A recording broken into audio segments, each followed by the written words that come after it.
welcome back. This is Kai and Dax TV. So, dinner time na naman. Magluluto tayo ng ating ulam. Isa sa paborito natin kapag umuulan. Okay? Yung sabaw na tinulang manok. Alright. Okay, so ready na yung mga ingredients natin dito, guys. So, pakita natin yung mga ingredients.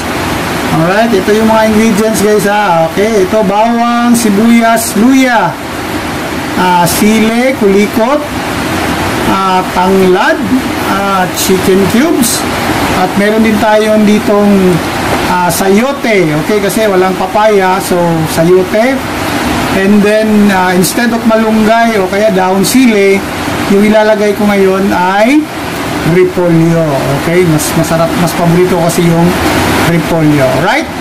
So, guys, sa mga hindi pa marunong magluto dyan, pwede kayong sumubaybay. Okay, manood. Okay, sundan yung pagluluto ko ng tinolang manok. Okay, sa mga hindi pa marunong magluto. Okay? So, ayan, guys, mag-start na tayo. So, painitin natin yung kawali. Pandarin na natin yung apoy. Okay?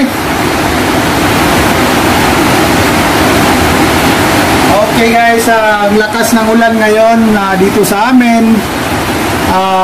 Kaya nagluto tayo ng sabaw, no?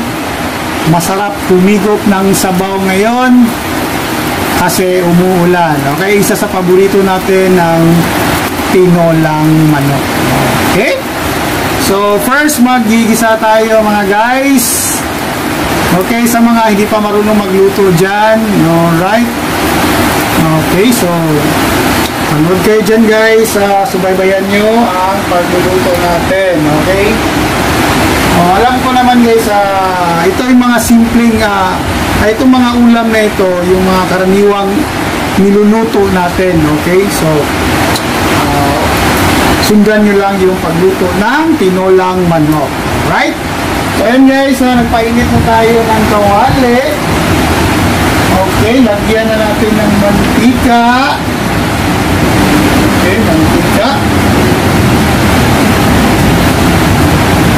So, magigisa tayo, guys, ng gisa tayo ng bawang.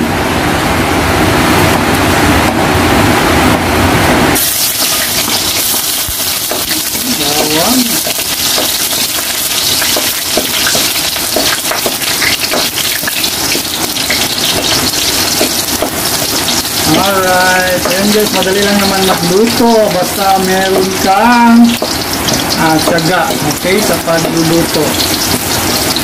Okay, bawang, then itong luyas.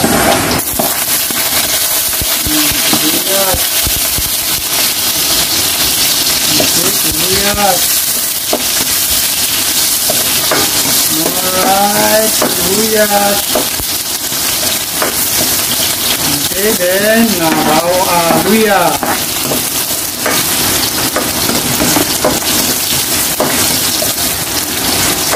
Okay. Gisa-gisa lang, guys. Gisa-gisa.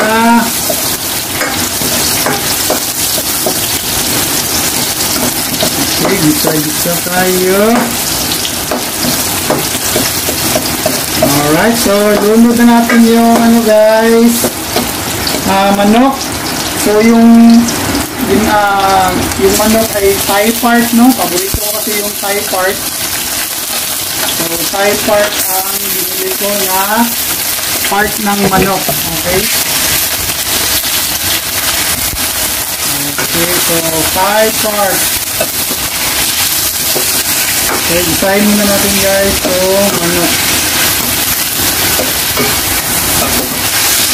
Para mahalo yung mga lamas.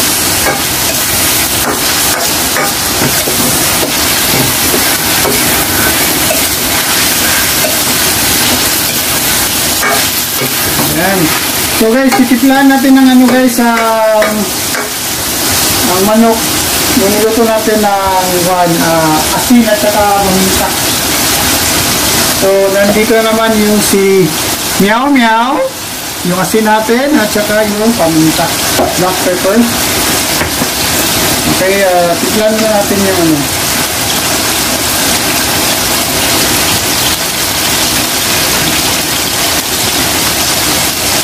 Then,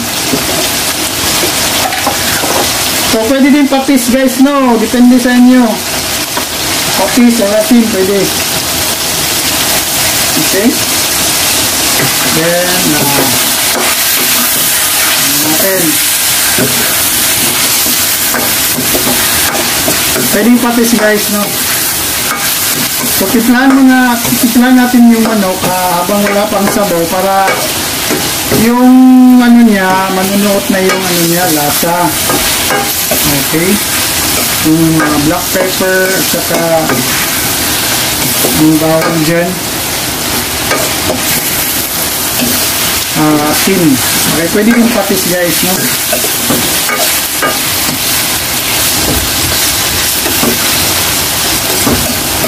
Okay, so mag-ready na tayo ng ano guys, sabaw, tubig. Okay, ready na natin yung tubig.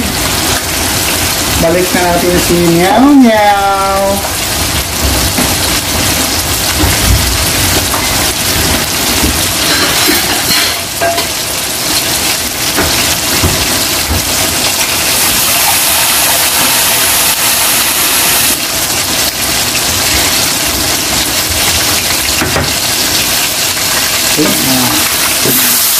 Tingnan lang natin guys, baka so ito, pwede na ito guys yung kulay niya, no?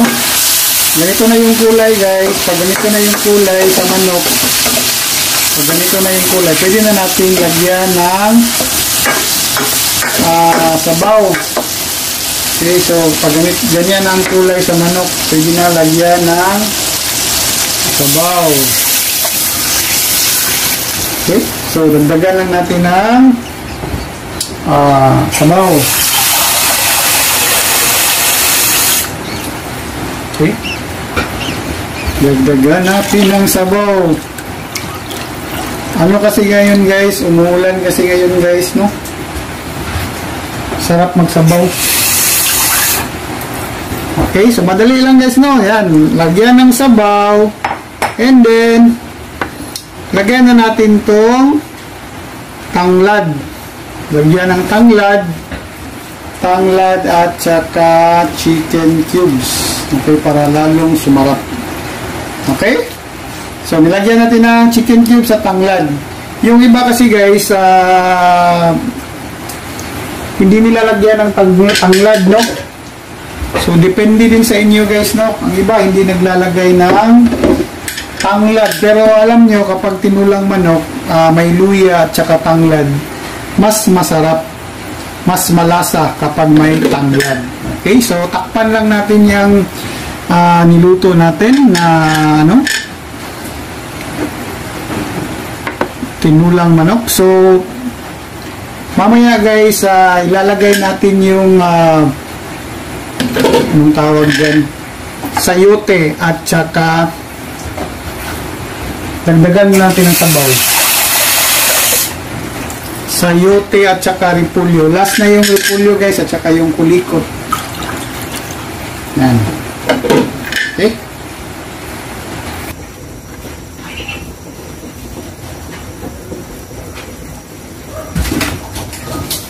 So hello guys. So kumulo na yung ano na yung luto natin, yung sabaw.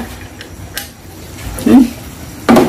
So kumulo na siya, lagay na natin yung anong tawag dyan, sayote. So depende sa inyo, pwede sayote, pwede din papaya. Okay, so lagay na natin yung sayote at saka lagay na din natin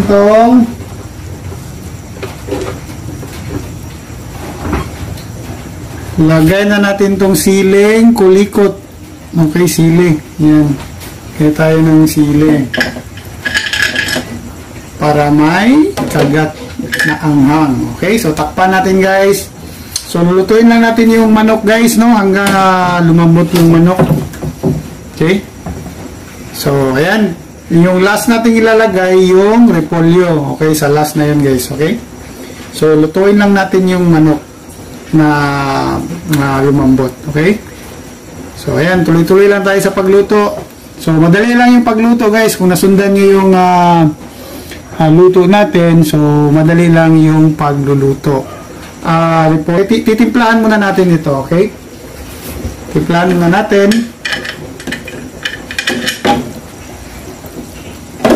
Timplahan natin ng asin. Okay? Timplahan natin ng asin. Yan. Asin.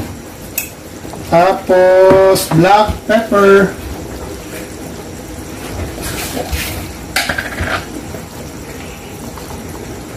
Yan.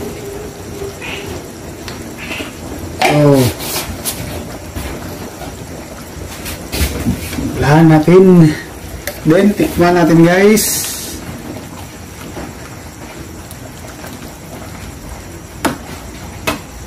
Tikman natin yung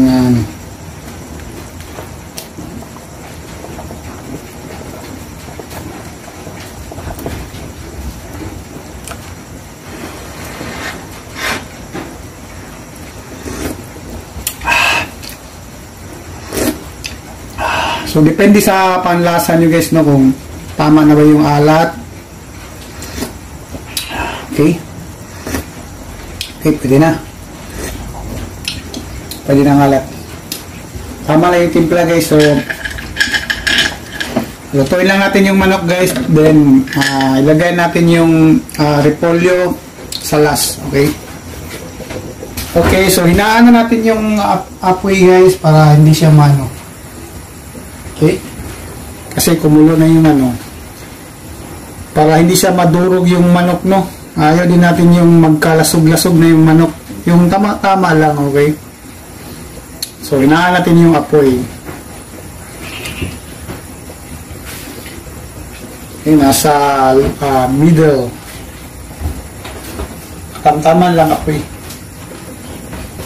No, tingnan nyo guys, oh. Tingnan nyo guys. Woo! Ang sarap ng niluto natin. Yan. Natatakam na ba kayo? Sa mga mahilig sa tinulang manok dyan. Ayan. Sa mga hindi pa marunong magluto, ayan. Para sa inyo to. Okay, mga niluluto talaga ng mga Pinoy. Okay? Saan panig man ng mundo. Ayan. Isa sa mga paborito nating ulam. Isa sa mga paboritong ulam ng mga Pinoy. Okay? So, lutuin lang natin yung manok guys at saka yung sayote para yung medyo hindi na siya matigas. So, okay guys, ilagay na natin yung guys, yung repolyo. Okay. So, yung repolyo guys, binabad natin sa tubig yung repolyo, no? Ayan. Bago nyo ilagay, hugasan nyo. Tapos, babad nyo sa tubig.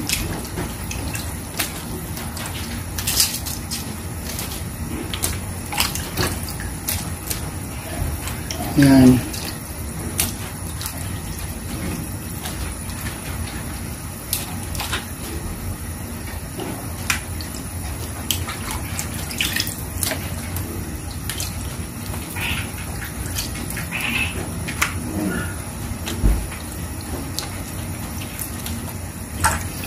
Okay, so instead of malunggay o kaya dahon sili, ayan ang nilagay ko guys, ang repolyo. Okay? Mas paborito ko kasi yung repolyo ilagay, no? Kaya sa tinulang manok. So, depende din sa inyo. Malunggay o dahon sili, depende sa inyo. Ang sa akin ay repolyo. Okay? Takpan lang natin. So, Mga ilang minutes lang guys, pwede na natin serve to, okay? So, ganun lang ang pagluto ng tinulang manok. So, hintayin na lang natin na maluto yung manok at saka repolyo. Okay, mga ilang minutes lang guys. Okay, pwede na natin tong serve. Okay? So, ayan guys. Sarap ng niluto natin. Okay, tikman muna natin guys. Baka kulang pa sa lasa. So, tikman natin yung niluto natin. Ayan, sarap guys, no? Ay. Sarap. Sarap guys.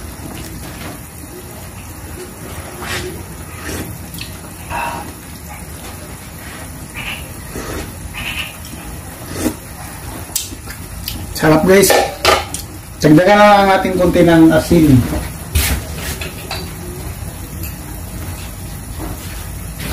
Okay, dagdagan na natin ng asin. Depende din sa gusto nyo guys, no, alat.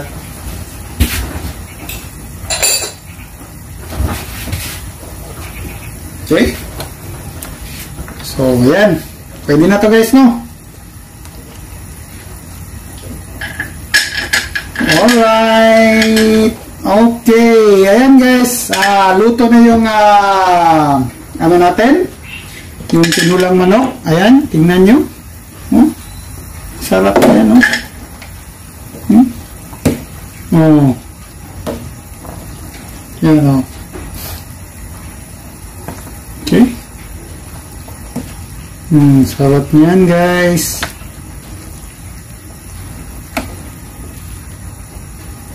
Okay.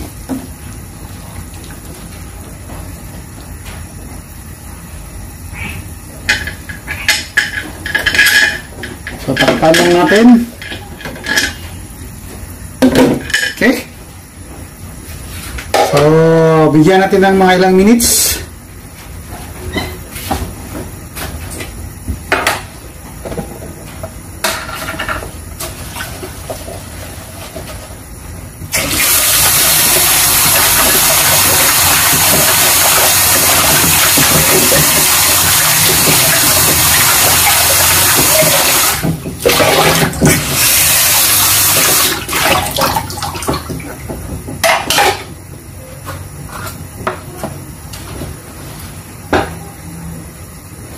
So, ayan guys, luto na ito guys. Okay? Ayan. Woo! Sarap ng ating tinulang manok. So, again, thank you so much sa mga nanonood ng videos natin. Okay, kita-kits tayo ulit sa ating susunod na mga videos. Again, this is Kai and Dax TV. Baboo! Patayin na natin guys, okay?